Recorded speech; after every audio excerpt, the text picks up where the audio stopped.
A child was crying outside. Evelyn froze. That sound, it wasn't just a cry, it was a memory. Her memory. 10 years ago, they dragged her through the dust and sold her for a plate of food. Now they brought another little girl to silence her. She had a list, names that never stopped haunting her, a gun, and one chance. And the whole town was watching, waiting to see if the ghost of a broken child would finally speak. Evelyn hadn't come to settle a score. She came to make things right. So she stood tall in that broken house and shouted the truth so loud it shook every door in Copper Ridge. What would you do?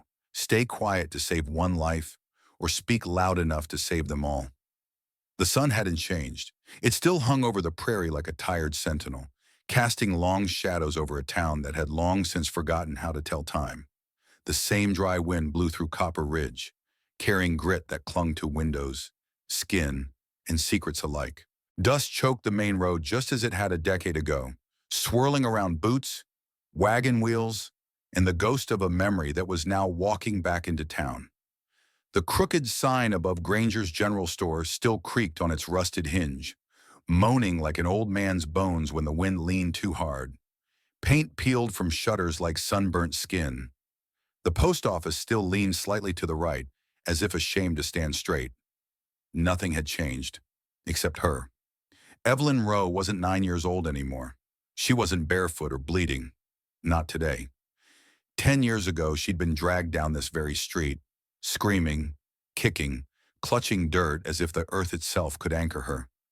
Her hair was matted, her lips split, her jaw clenched shut after biting the belt of the man they all trusted, the marshal. Back then, she was sold for a plate of food. No one had stopped them. No one had asked where she was being taken. No one had cared. But today, every step she took rang like a verdict. Her boots clicked against the boards with a rhythm that felt too measured to be chance. Inside her long coat, folded neatly like a holy relic, was a list. A list of 7 names written in her own hand, in ink so dark it could have passed for blood. 7 people. 7 sins. And every single one of them thought they'd gotten away with it, that a little girl would disappear into history, that she'd vanish or die or forget. But survival does something to a soul. It doesn't just keep it breathing. It sharpens it, hardens it, reforges it into something stronger than pain and meaner than fear. Evelyn had spent a decade becoming the thing they thought they'd destroyed, and now she was back. The townsfolk didn't recognize her yet, but they would. Oh, they would. Before the night was over, every pair of eyes in Copper Ridge would turn toward the Murphy house on the hill, where a single candle would burn in the window, and every guilty soul would ask the same question. Is that really her? Yes. And this time, she wasn't leaving without answers. She was here for justice. The bell above Granger's General Store gave a hollow jingle as the door swung open. The air inside smelled of dust, tobacco, and old regrets. A single shaft of light filtered through the grimy front window, falling across shelves lined with rusted tins and cracked glass jars. Behind the counter, a man with thinning hair and tired eyes was carefully stacking cans of beans, each motion deliberate, as if keeping busy might keep his conscience quiet. Samuel Rowe. He was slower now, paler. His back curved a little more than it had 10 years ago. The same hands that once tucked a blanket around a sleeping child now trembled as a single can rolled off the edge of the counter and clattered to the floor. He looked up and went still. For a long moment, neither of them spoke. The silence was a weight all its own. Evelyn stepped forward. Her shadow stretched across the wood floor like a specter. "Do you remember me?" she asked. Not as a plea, not as a daughter, but as a reckoning. Samuel's mouth opened, then shut again. He reached for the counter, steadying himself. I thought you were dead." "Clearly not." His eyes darted to the back door. Escape was instinct, but useless. "Times were hard," he mumbled, voice barely above a whisper. "Your mother was sick. The boy, they were starving." Evelyn's eyes burned, not with tears but fury too old to weep. "Lorraine Beckett gave you 20 silver pieces," she said coldly. "Did you count them twice just to be sure she didn't short you?" He flinched like he'd been struck. "I didn't want to do it. I told myself it was a family out west." that you'd have a better life. Did you believe that? She asked, voice sharp as broken glass. I had to. Evelyn stepped closer, pulling something from her coat, a folded piece of parchment, yellowed at the edges. A list. 7 names. And Samuel's was fourth. His name, in his daughter's handwriting. I'm not here to punish you, she said, steady, but I won't lie for you either. His face crumpled, his knees buckled, and he sank onto the stool behind the counter like a man whose past had finally caught him. I thought you were gone. I was, she said, but now I'm back, and the truth is coming with me. She turned to leave, her coat whispering behind her. Evelyn, he called after her. She paused. I'm sorry. Her voice was calm, final. So am I. And then she was gone. She heard him before she saw him, the lazy drawl, the jangle of spurs that struck the ground like slow thunder, the faint clink of a flask cap closing, and the unmistakable stink of cheap whiskey mixed with arrogance. Marshall Curtis Granger. His shadow stretched across the store's doorway before he did, broader than she remembered, slower too, but still wearing that same tin star like it meant something. His vest strained against a belly built from years of comfort and corruption. But his eyes were sharp, cold, calculating, and she knew the moment he saw her. Well, I'll be damned, he said, his smile crooked and cruel. Heard tell there was a ghost haunting the Badlands. Girl out of Deadwood, left 3 men face down in the dirt. Funny thing, someone said she had a scar. Right here, he pointed to his left cheek. That true? He asked. You still carry it? The scar. Evelyn didn't need a mirror to remember it. It was small but deep, faded now, but forever there. A gift from Granger's belt buckle, swung at her face when she refused to go quiet 10 years ago. She didn't respond. He stepped inside, boots slow and deliberate. His hand rested casually on the revolver at his hip. You causing trouble, girl? She didn't blink. Just visiting old friends. He gave a dry laugh, one that scraped like sandpaper. This town don't much care for visitors who dig up bones. She tilted her head. Then maybe it should have buried them deeper. He stopped just a few feet from her. The air between them grew heavy, thick with old history and unspoken threats. You've got nerve walking back in here, he muttered. Must have taken a lot of guts. Or a death wish. Evelyn's voice was calm, like the eye of a storm. I've already died once. Everything after that's just housekeeping. Granger studied her. She could feel his eyes raking over her, trying to see if the girl he'd broken was still in there somewhere. But she wasn't. Not anymore. What is it you want? He finally asked. I want the truth to stand where the lies used to live, she replied. And I want you to feel what it's like when your past walks through the door with a list. His lips twitched, but the smirk didn't hold. His fingers tapped against his gun. You be careful, Evelyn Rowe, he said. Ghosts don't always get to leave a second time. She turned her back on him. Then you'd better pray I'm just a ghost. And with that, she walked away, her scar burning, but her spine unshaken. What they didn't know was that Evelyn Rowe hadn't come back to Copper Ridge alone. Beyond the town's edge, just past the scarred ridgeline where wild horses roamed, a figure waited beneath the cloak of twilight. Jonas Hale, a man shaped by the same harsh years that had nearly broken her, kept watch from a canyon slope that overlooked the narrow pass. Once a bounty hunter, Jonas had seen the worst of men. But he'd also seen what the world did to forgotten children. That's what led him to Evelyn in the first place. Not as a savior, but as a survivor. He understood her. And more importantly, he believed her. For 3 years, Jonas Hale had tracked stories whispered behind locked doors and saloon walls, testimonies from children now grown, whose eyes still flinched at loud noises. He had documented trades made for coin, for land, even for whiskey. His leather satchel bulged with signed confessions, faded photographs and ledgers showing silver exchanged for silence. One by one, he had built a case, strong enough to shake the halls of the territorial governor's office. But cases built in shadows don't matter unless brought into the light. And that's where Evelyn came in. She was the match, the bait, the voice that would force the guilty into the open. She had what Jonas didn't: rage that wouldn't simmer, memory that never dulled, and a name burned into every villain's conscience. They had planned it all carefully. Jonas would wait with fresh horses, supplies, and, when the time was right, 3 federal marshals hidden beyond the canyon bend, ready to ride in with warrants and badges forged from truth. But none of it would work unless she flushed the snakes from their holes. So she lit the candle, she took the risk, and she whispered the names they thought she'd forgotten. Tonight they'd come creeping through the brush, guns in hand, hearts full of greed and fear. And tonight they'd find out they were never the hunters. They were the prey. Because Evelyn didn't just come to confront the past. She came to bury it, with Jonas Hale standing at the edge of the canyon, ready to seal the grave. The Murphy house sat like a forgotten corpse on the edge of Copper Ridge. Half-sunken porch, broken windows, roof sagging under years of neglect. No one had lived there in over a decade, not since old Tom Murphy vanished after a bar fight and a firestorm of rumors. That made it perfect. Evelyn arrived just before dusk. The sky was painted in copper and blood, the air still. She stepped inside the hollowed-out shell of the house, the floorboards groaning beneath her boots. Dust rose with every step, dancing in the shafts of dying light. She placed a single candle in the window. It flickered against the cracked glass, a lonely little flame.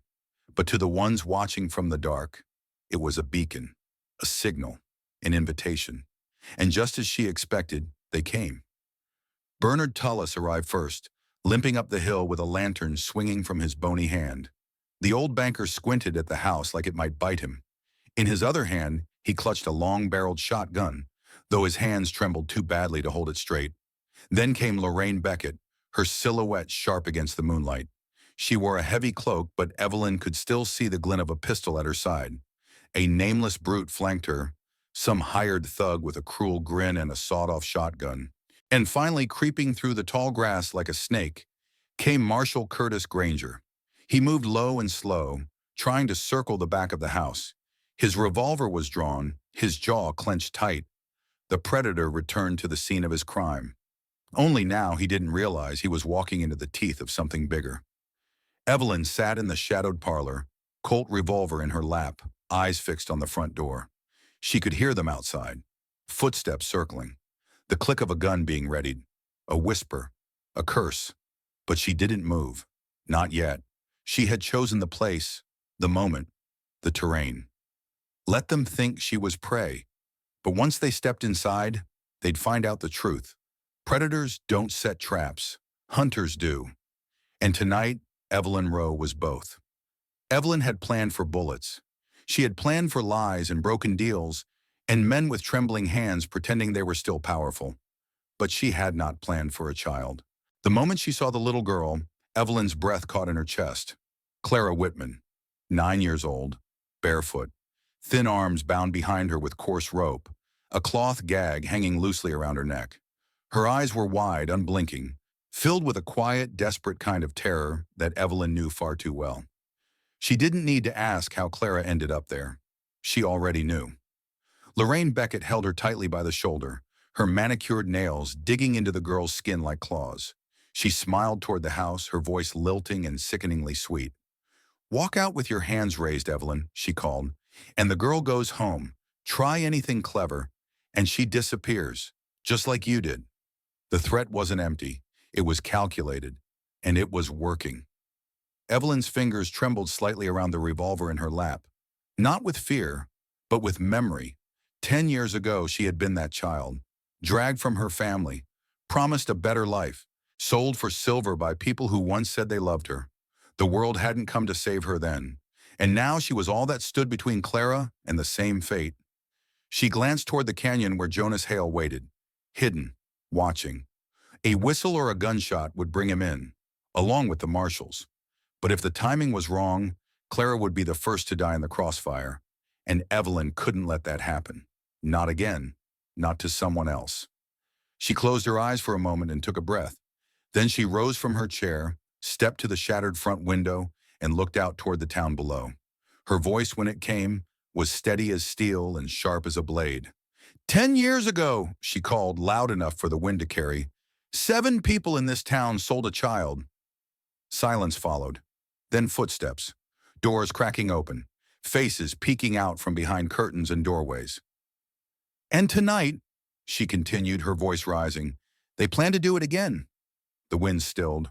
The shame shifted, and Copper Ridge began to wake. From the porch of the Murphy house, Evelyn stared down into the heart of the town that once turned its back on her. And now, as another innocent life hung in the balance, she was daring them to do it again. She wasn't hiding anymore. She was demanding to be heard, not just for herself, but for every forgotten child the world had tried to erase. The town stirred like a sleeping beast roused from a 10-year nightmare. At first, it was just the echo of a voice. Carried on dry wind and fear, it swept down the hill like a prairie fire. 10 years ago, 7 people in this town sold a child. Tonight, they plan to do it again. Windows creaked open, curtains twitched, and then the lanterns began to glow. One by one, porch by porch, street by street, the silence shattered. Doors slammed open, booted feet stomped into the dirt, voices called out into the darkness. Fathers grabbed rifles from hooks above doorways. Mothers wrapped trembling arms around their children, holding them closer than they had in years. Some townsfolk came in nightgowns, others in long coats, hastily thrown over underclothes, their expressions a mix of confusion, guilt, and growing rage. They didn't know everything, but they knew enough. Evelyn's voice had cracked open, something long buried in Copper Ridge. Shame, memory, silence. And now it poured out like a flood. The preacher who once bowed his head but kept his mouth shut looked toward the Murphy house with wide, blinking eyes. The general store owner, who'd once counted the silver exchanged for a child, tightened his grip on a trembling broom handle. And Martha Langford, whose only son had vanished 8 years ago without a trace, stepped forward onto her porch and shouted into the night, "What about the children you were supposed to protect?"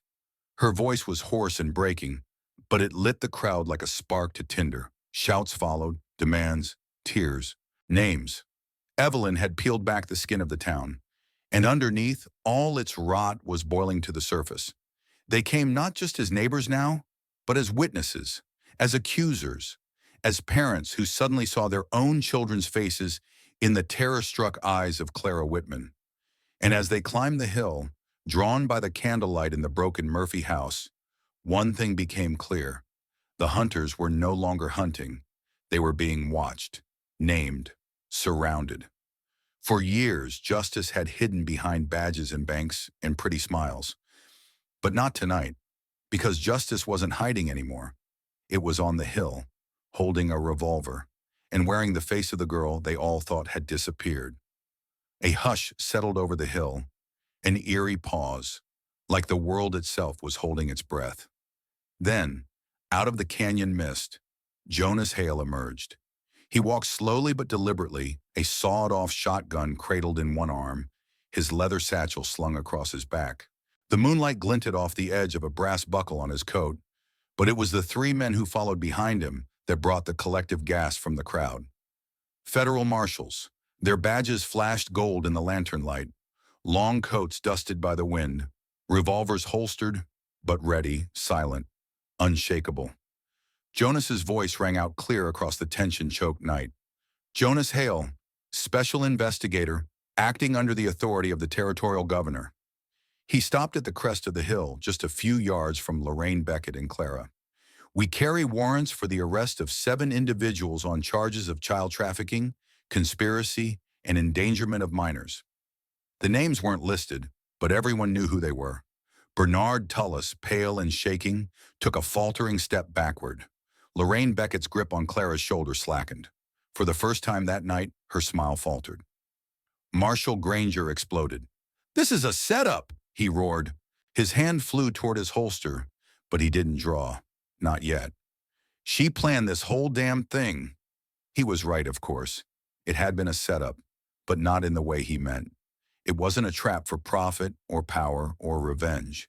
It was a reckoning, a decade in the making, a storm stitched together by testimonies, stained ledger pages, and broken children who had finally found their voices. "This is justice," Jonas replied coldly, "and we've brought proof." He reached into his satchel and pulled free a thick envelope, sealed with red wax. He held it up high so all could see. "Signed affidavits, photographs, Witness statements, financial records showing the silver exchange for children. Like Evelyn, like Clara. Tullis stammered something about not knowing where the money had gone. Lorraine offered a shaky excuse about trying to give the child a better life. And Mayor Elias Griggs, sweat pouring down his temples, stepped forward with trembling hands raised, muttering, "Let's not be hasty. There are political implications."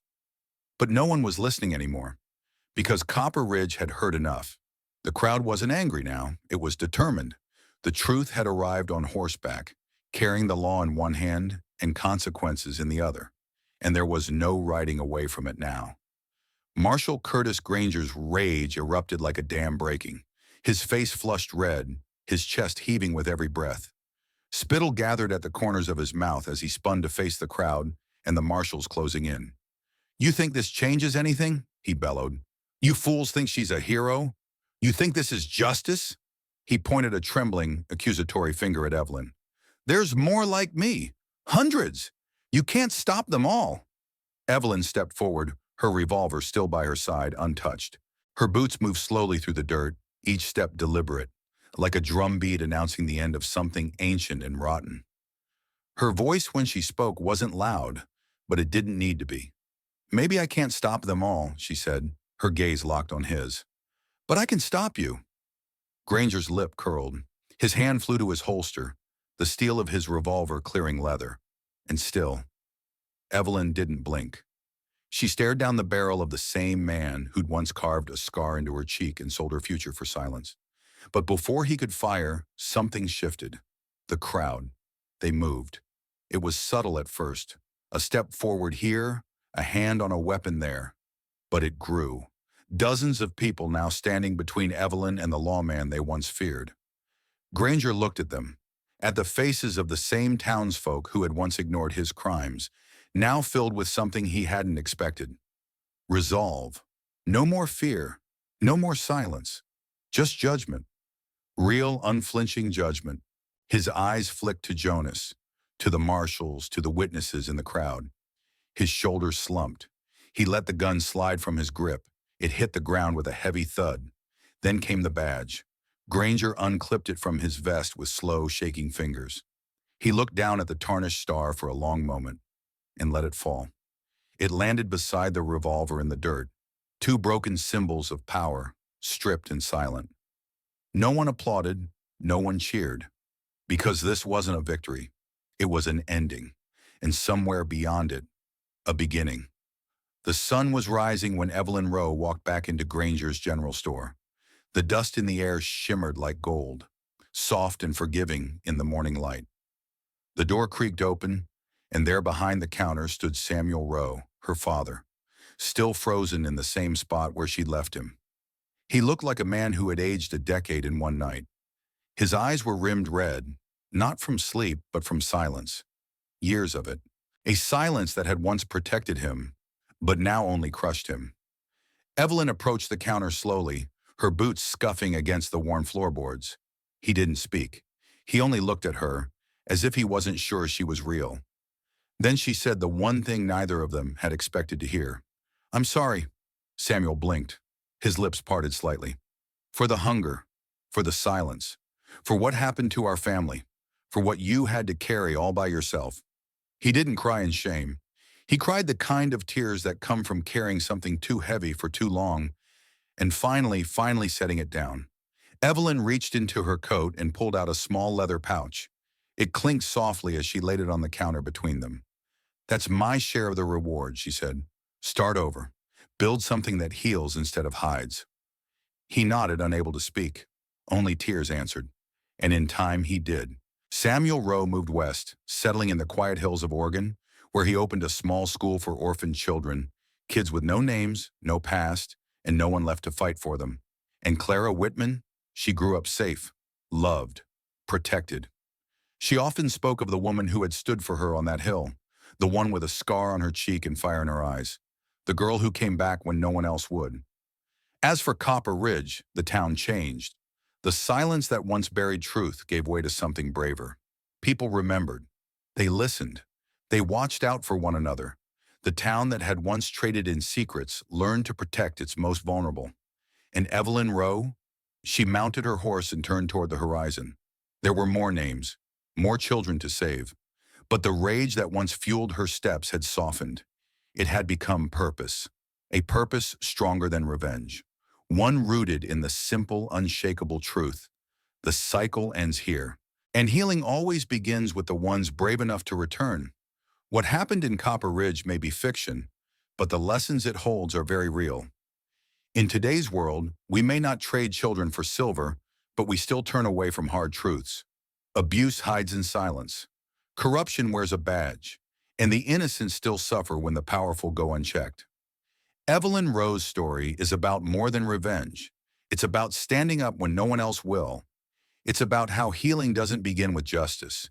It begins with someone brave enough to return to the place that broke them and speak. For older generations watching this, maybe this story reminds you of moments you stayed quiet when you shouldn't have, or times when you chose to act. Either way, you matter. Your voice still matters, just like Evelyn's did. We want to hear from you. Your perspective matters. Let me ask you, what would you have done in her place? Should she have forgiven her father? Can a broken town ever truly change? Leave your thoughts in the comments. We read everyone.